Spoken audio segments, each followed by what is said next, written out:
comenzamos con la tercera parte del libro de Mario Mendoza, La locura de nuestro tiempo. La tercera parte se llama Retratos y la lectura de hoy es de un joven artista. Valeriano Lanchas nació el 16 de julio de 1976. Sus primeros recuerdos se remontan a 1981, cuando a los 5 años de edad una maestra antipática, recelosa y autoritaria lo obliga en la clase de trabajos manuales a rellenar con pedazos de cartulina una manzana dibujada en una hoja blanca de papel bond. Valeriano lo hace a su manera, lentamente, concentrado en que el pegante no se note entre los cuadritos de cartulina. La mujer se desespera y lo increpa. ¿Cómo no vas a ser capaz de cumplir con este ejercicio? Sí soy capaz, afirma él con la cabeza baja. Y entonces, ¿por qué no has terminado? Lo estoy haciendo despacio pero perfecto, sentencia el niño con aplomo y seguridad. Esta es la época en que sufre una penosa oposición entre el mundo de la educación oficial y el mundo amable y cálido de su familia. No entiende la disciplina férrea y sin argumentos del colegio, que lo lacera hasta el punto de impedirle la imaginación y amputarle la creatividad. En contraposición, la atmósfera de su casa es propicia para la experiencia de un conocimiento unido al placer. Su padre, Felipe Lanchas, un intelectual de origen español, está en un rincón de la sala estudiando matemáticas y música. Su madre, Marta Naluz, una literata de origen libanés, consulta libros de poesía y de filosofía recostada en unos cómodos cojines. Al fondo, un viejo disco de acetatos escucha la sexta sinfonía de Beethoven. Su hermana Yamile, un año mayor que él, le muestra un libro de historietas a Miguel, el menor de los 3 hijos, que por aquel entonces tiene escasamente un año recién cumplido. Valeriano dibuja en la primera página de una obra de Hegel unos curiosos hombrecitos sin cuerpo, cuyas piernas nacen en trazos directos desde la cabeza. Nadie lo regaña, nadie le impide pintar en un costoso volumen sus mamarrachos incomprensibles. En mi casa un libro no era un objeto alejado de la realidad cotidiana, algo prohibido y sagrado que infundía miedo y respeto. Al contrario, era un juguete que permitían tocar, manosear, pintar. Mi madre leía las obras de Kant o de Heidegger, llenas de muñequitos de colores, nubes, casitas y paisajes infantiles. Él ha bautizado esta etapa de su vida los años del poeta cavernícola, porque, a la manera de los hombres primitivos que dibujaban al fondo de las cuevas prehistóricas, le gustaba pintar todo el tiempo escenas diversas que componía con destreza. Luego imaginaba historias que iban uniendo los dibujos, las dictaba, y su madre las transcribía en pequeños cuadernos que iban quedando como testimonio del artista analfabeto. Una noche, antes de que su padre apague la luz y salga de la habitación, Valeriano le ruega: cuéntame un cuento. Ya es hora de dormir, pero antes cuéntame un cuento. Es un poco tarde. Por favor. El padre se sonríe y le dice: voy a contarte las aventuras de un héroe admirable y sorprendente. Y a la luz de la lámpara, en la suave voz del padre, nace esa noche Argidulfo Chindasvinto, personaje protagónico de una épica que mezclará situaciones de la vida real con sucesos mágicos y maravillosos. El personaje se transformará poco a poco en el centro de una oralidad literaria que obligará al padre incluso a retirarse de reuniones y comidas para cumplir con un deber imprescindible en la familia: narrar un capítulo más de las curiosas y extraordinarias aventuras del caballero Argidulfo. Recuerdo que un día se presentó en casa un hombrecillo desagradable y repulsivo que trabajaba con mi padre. Apenas me dijeron su nombre, quedé petrificado. Era uno de los enemigos acérrimos de Argidulfo y, en castigo por su mezquindad y bajeza, en una de las escenas que a mí más me gustaban, había terminado convertido en un largo rollo de papel higiénico. Entonces me pregunté cómo había hecho para deshacer el hechizo y por qué se aparecía por mi casa con su mirada maligna y perversa. Eso era para el pequeño Valeriano su casa y su familia. Un mundo de fantasía donde convivían Argidulfo, Alí Baba y los 40 ladrones, Beethoven, Platón y los hombrecillos sin cuerpo de sus dibujos multicolores. Un mundo del que se siente expulsado todas las mañanas cuando tiene que salir para el colegio con los cuadernos en una mano y la lonchera en la otra. Un lunes, aburrido y desesperado, decide sentarse en la puerta de la casa y no ir a estudiar. Su madre sale y le pregunta, ¿qué pasa, Valeriano? Quiero quedarme en la casa. ¿No quieres ir al colegio? No, no quiero. ¿Por qué? Uno no debe ir al colegio porque uno tiene que estar con quienes lo quieren. Y en efecto, en el colegio no solo no lo querían, sino que se sienten incómodos y fastidiados con la permanente anarquía del pequeño Valeriano. Su desadaptación salta a la vista y desagrada tanto a los maestros como a las directivas del colegio. Una tarde, por ejemplo, la profesora ordena colorear una hoja donde está la figura de Papá Noel, un personaje que a él no le dice nada y que le parece nimio e insignificante. Valeriano empieza a colorearlo con lápices azules y verdes. La maestra se planta frente a su pupitre y le pregunta, ¿qué es esto? Estoy coloreando. No te hagas el tonto, ¿de qué color es Papá Noel? De ninguno, porque Papá Noel no existe. Así, día a día y de problema en problema, termina por convertirse contra su voluntad en un apartado, en un renegado, en un enano marginal que lo único que disfruta es el recreo y la hora de salida, como los obreros en las fábricas o los prisioneros en las cárceles. Nunca entendí por qué el conocimiento tenía que imponerse por la fuerza y a las malas. Jamás acepté ese concepto colegial de hacer los deberes o cumplir con las tareas. El conocimiento para mí era amor, pasión, no una obligación detestable. A los 6 años de edad, su madre lo lleva al Teatro Colón. La obra escogida es la ópera El matrimonio secreto de Cimarosa. El impacto es decisivo, casi brutal. El niño queda fascinado con la escenografía, los vestidos, el maquillaje de los personajes, la música y la voz de los actores. La impresión que tiene es la de estar viendo a un grupo de adultos divirtiéndose en medio de un juego exquisito y estupendo. La actriz y cantante Marta Sen produce esa noche en él una emoción que lo sobrecoge, que lo eleva, que lo lanza a un universo paradisiaco y que lo deja al bajar casi al borde del llanto. A partir de entonces empezará su obsesión por la ópera y afirmará una y otra vez, tanto en el colegio como en la casa: cuando sea grande voy a ser cantante de ópera. Por estos mismos años aparece en él una curiosa afición que se volverá un dolor de cabeza para sus profesores: coleccionar billetes. Al respecto, su madre comenta: tenía 6 años cuando inició la colección de billetes de todo el mundo. Haciendo esta colección, aprendió por su cuenta la geografía y la historia de cada país. Su maleta del colegio iba llena de billetes de los 5 continentes. A los 8 años no podía aprender las tablas de multiplicar y se rajaba en matemáticas siempre, pero estaba pendiente de las fluctuaciones del dólar y de la libra esterlina, y en segundos cambiaba con facilidad asombrosa a francos, a marcos, a pesos. Por el otro lado, sus profesores recomendaban que fuera el psicólogo, porque tenía problemas de atención y de comprensión en la clase de matemáticas. Fue tal su simpatía y su atracción por los billetes que llegó incluso a escribir una justificación al Banco de la República recomendando lanzar el billete de 5.000 pesos con la imagen del Teatro Colón y del Capitolio Nacional, porque estos monumentos no aparecían en la historia de los billetes de Colombia. Entretanto, la familia Lanchas había venido mudándose de una casa a otra: Chapinero, Magdala, una finca en Cajicá. Yamila y Miguel son compañeros de juego y cómplices de Valeriano en los distintos entretenimientos infantiles que éste inventa y maquina. Entre ellos, el más sorprendente fue la construcción de un pequeño teatro de madera con figuras de alambre y plastilina, donde se representaba un repertorio variado y de primera línea: Rigoletto, Fidelio, Carmen.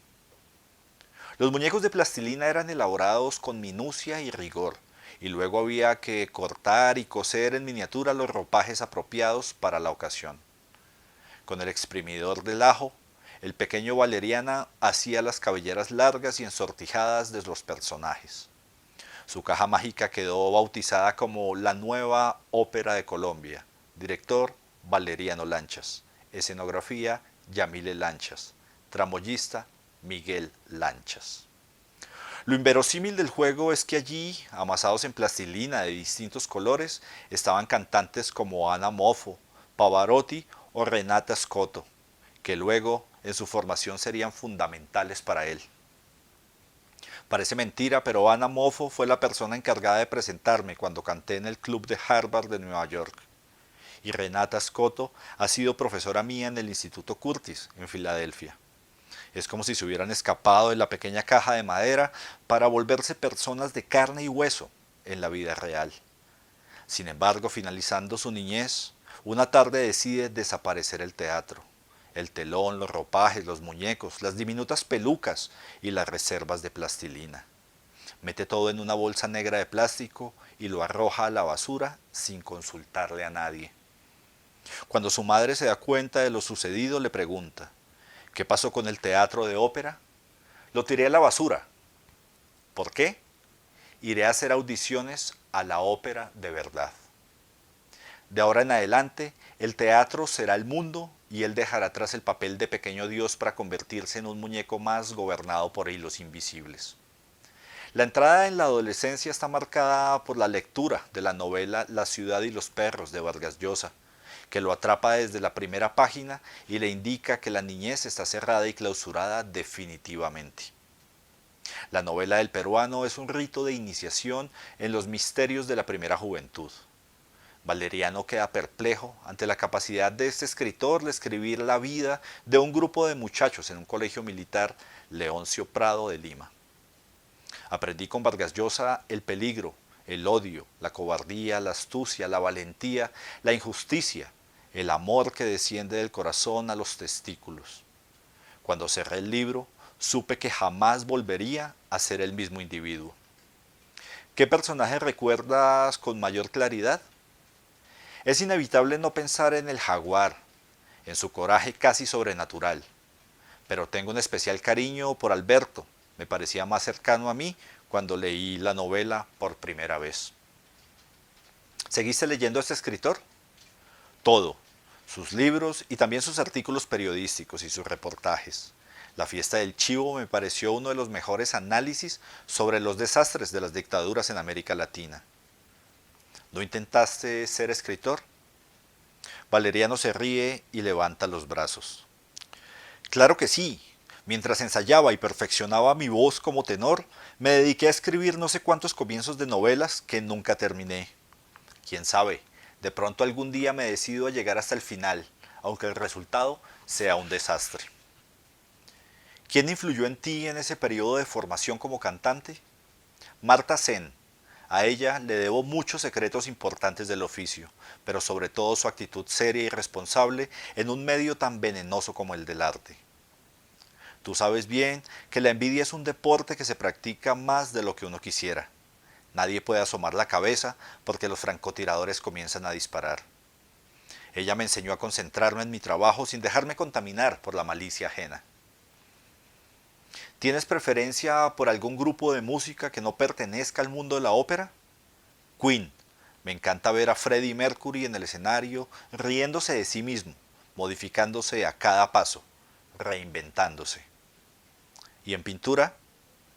Picasso, sin duda. Me parece muy valiente de su parte estar arriesgando continuamente, asumir el camino de la transformación constante. ¿Y en cine? Me gusta mucho Almodóvar. Admiro en él su capacidad de desacralizar, su humor, su irreverencia, sus ataques frontales a una sociedad hipócrita y de doble moral. ¿Sigues pintando y escribiendo? Él señala unos cuadernos de cuero que están sobre el escritorio y dice: todos los días. Tengo un diario en el que voy mezclando mis reflexiones con dibujos y caricaturas que van surgiendo espontáneamente. Después de la destrucción del pequeño teatro de juguete y mientras devora una a una las novelas de Vargas Llosa y asiste al Colegio Reyes Católicos, donde por fin se siente a gusto, Valeriano empieza en serio su adiestramiento como cantante. Su maestro y tutor es su padre, Felipe Lanchas, quien lo acompaña al piano y comparte con él los avatares de los ensayos rigurosos y disciplinados. No hubo clases en conservatorio ni una formación oficial, sino ese ritual musical entre padre e hijo que Valeriano disfruta porque, en lugar de ser una obligación, se trata más bien de un acto de amor al canto que lo desborda y lo arrastra más allá de los límites de su propia voluntad. Al cumplir los 16 años, su voz baja hacia un tono barítono y terminará al final en un bajo profundo que lo conduce a ensayar un nuevo repertorio, las dos arias de Sarastro en la flauta mágica de Mozart. A partir de ese instante, canta en diversas oportunidades en Bogotá, sintiéndose cada vez más cómodo con los tonos bajos que su voz genera en el escenario. Pero la prueba de fuego se da en 1995, cuando decide presentarse ante Pavarotti en el Teatro La Castellana de Bogotá. En un recorrido por el mundo entero, Pavarotti escucha a 2000 cantantes para elegir a solo 150 de ellos, que deben cantar de nuevo ante él en el Teatro de la Ópera de Filadelfia en noviembre de ese mismo año. En Bogotá, Pavarotti elige a Valeriano Lanchas para la gran final en Filadelfia. Antes de salir para Estados Unidos, en julio de 1995, canta La Italiana en Argel, junto a Marta Sen en el Teatro Colón de Bogotá. Practica y entrena su voz con regularidad, empaca maletas y parte para Pensilvania, donde los 150 finalistas quedarán solo 40 cantantes que el propio Pavarotti premiará personalmente. En las horas de la tarde ingresé a la edificación por una de las puertas laterales. Me hice frente al escenario y saludé al espíritu del teatro. Un aire suave recorría la atmósfera del recinto. Pedí con humildad que si yo en verdad tenía talento, quería cantar allí todos los años. Mi petición de aquella tarde era clara: no ser flor de un día. Pavarotti escucha a los finalistas, se toma 1 hora y media decidiendo y deliberando con sus asistentes y cerca de las 2 de la mañana sube al escenario y da el nombre de los ganadores. Pronuncia el nombre de Valeriano Lanchas, el de Colombia, y subraya que con sus 19 años es el cantante más joven del torneo. Cuando Valeriano se acerca y le estrecha la mano, Pavarotti le hace una invitación en público para cantar con él el año siguiente Tosca, de Puccini, en ese mismo escenario. Valeriano siente que el espíritu del teatro le sonríe desde algún rincón del espacio que lo rodea. El 12 de septiembre de 1996 hace su aparición con Pavarotti en el Teatro de la Ópera de Filadelfia. Las críticas son muy positivas y audiciona ante Michael Eliason, quien termina ofreciéndole una beca de 3 años, que se prolonga a 4, en The Curtis Institute of Music, en Filadelfia. Se instala en esa ciudad a partir de septiembre de 1997 y comienza su carrera como discípulo de los mejores maestros del mundo en uno de los grandes templos de la música internacional. Desde entonces su carrera ha sido una serie de éxitos consecutivos. Estoy muy satisfecho con los resultados hasta ahora. He trabajado duro y ha valido la pena tanto esfuerzo. Algunos críticos dicen que tu voz irá mejorando cada vez más con el paso de los años. Irá madurando poco a poco, así es, como supongo que sucede con el resto de las artes. El tiempo pule y perfecciona. Lo importante es no perder el contacto con lo sublime. Para mí cantar es un proceso de desdoblamiento. Soy una especie de medium que entra en trance y se deja atravesar por las fuerzas del entorno. Es una experiencia erótica. Yo me conecto con la energía sexual en su más alto nivel. Si pudiéramos comparar el sexo con las uvas, el arte sería el vino más exquisito. Valeriano se recuesta en el asiento de su estudio en el 7º piso de un edificio del centro de Filadelfia. El portero, un anciano de raza negra idéntico a Ibrahim Ferrer, golpea a la puerta y le entrega la correspondencia. Por todas partes, en el suelo, sobre las mesas, en la cama, al lado de la estufa en la cocina, hay discos compactos regados en desorden. Se escucha de fondo en el equipo de sonido los experimentos musicales del grupo Baraka, constituido por jóvenes amigos suyos del Instituto Curtis. En la biblioteca reposan todos los libros de Vargas Llosa, tanto en las viejas ediciones de Seix Barral como en las nuevas de Alfaguara. Valeriano vuelve a tomar asiento y enciende un cigarrillo. ¿El humo no te maltrata las cuerdas vocales? Hay que dejar que la voz sufra el paso de la vida. ¿Fumar no es un lento suicidio? Todo placer es riesgoso, afirma él enseguida, como si tuviera la respuesta preparada. Entonces se pone de pie otra vez, camina hasta la ventana, se inclina hasta quedar acodado en el alféizar, aspira su cigarrillo con los ojos entrecerrados y sonriente, contemplando los rascacielos de Filadelfia, concluye: el suicidio no entra en mi sistema. El canto es para mí una forma prodigiosa de constatar lo más importante, el magnífico milagro de estar vivo.